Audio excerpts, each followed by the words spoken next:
بسم الله الرحمن الرحيم ثم بعثناكم من بعد موتكم لعلكم تشكرون ثم بعثناکم، پھر ہم نے کیا کیا؟ تمہیں زندہ کیا. بعثناکم، تمہیں زندہ کیا. صاعقہ کا عذاب آیا نا، موت آئی، اور امام رازی رحمت اللہ علیہ نے اس پہ بڑی جرح کی ہے، لیکن اس کے باوجود یہاں موت ہی مراد ہے، اور اس کی دلیل آگے چل کے آپ سے عرض کر دیں گے. بلکہ آگے کیا ابھی دیکھ لیجئے. ثم بعثناکم، ہم نے تمہیں دوبارہ زندگی دی. بعثت جو ہے اٹھانا، کسی چیز کا کھڑا کرنا، دوبارہ بھیج دینا، یہ سب معانی اس کے آتے ہیں. من بعد موتکم، اللہ تعالی نے جو موت کی قید لگائی ہے نا، یہ خود اس بات کی دلیل ہے کہ یہ مر گئے تھے.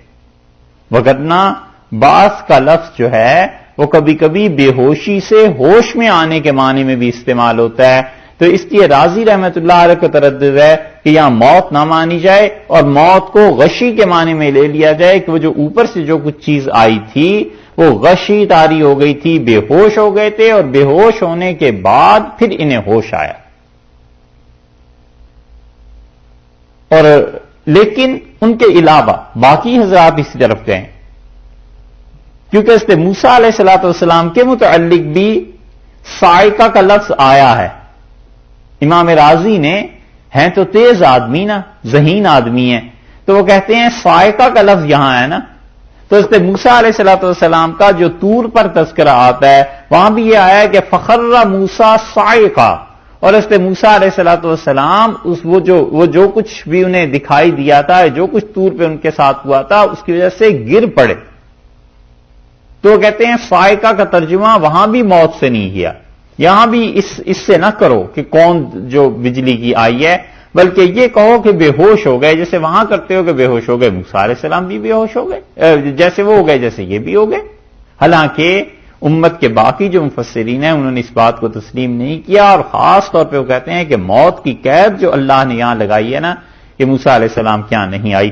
لعلکم تشکرون، اب دیکھا تاکہ تم اللہ کا شکر ادا کرو. اللہ تعالی نے تم پر یہ مہربانی کی، اللہ نے تم پر یہ احسان کیا، اور اللہ تعالی نے تم لوگوں کو شکر گزار بنو، دوبارہ زندگی دے دی. اور یہ جو دوبارہ زندگی دی ہے اللہ نے، اس کے بعد کچھ لوگوں کا خیال یہ ہے کہ یہ 70 آدمی بھی نبی ہو گئے تھے.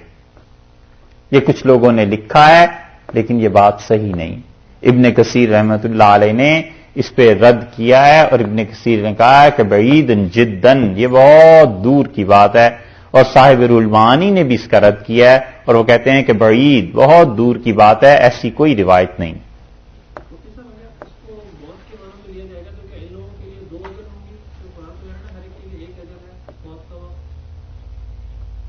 اجر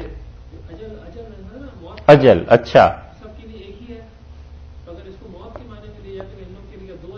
دو اجل ہو گئی نا. پھر ایک تو موت آئی، پھر اس کے بعد زندگی اللہ نے دے دی. جی ہاں، ایسے ہی. تو ارشاد فرمایا کہ لعلکم تشکرون، تاکہ تم شکر کرو، یعنی آئندہ توحید پر اور ایمان پر قائم رہو. کتنے انعام ہو گئے جی؟ 5